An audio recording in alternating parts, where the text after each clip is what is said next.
মানুষ মানুষের জন্য, এটা শুধু কথায়, কাজের বেলায় নাই। কাজের বেলায় মানুষ মানুষরে বিপদ ফেলায়, মানুষ মানুষের দুর্নাম করে, বদনাম করে। শুধু খালি কথার বেলায় মানুষ মানুষের জন্য।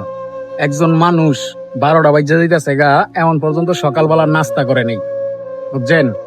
আমি ইয়া জিগাইলাম যে আপনি কি নাস্তা খাইছেন? কয় না, এমন পর্যন্ত কিচ্ছু খাই নেই। কয়লা বোঝেন মানুষ মানুষের জন্য যে কটুক আয়ে, মানুষ মানুষের জন্য যে কটুক উপকারে আয়ে। এই যে দেখেন, এই যে গড্ডা, এই গড্ডার ভিতরে যে কিভাবে থাহে, এটা যাই থাহে হ্যাঁ এই কইতারবো। চতুর্দিক দা পরে ঘরের পানি। আর মনে করেন যে অনেক বাইজা গেছে গা বেলা 12টা, বেলা 12টা বাজে এমন পর্যন্ত নাস্তা করে নেই। আলা বোঝেন মানুষ মানুষের কটুক উপকারে আয়ে কটুক থাহে।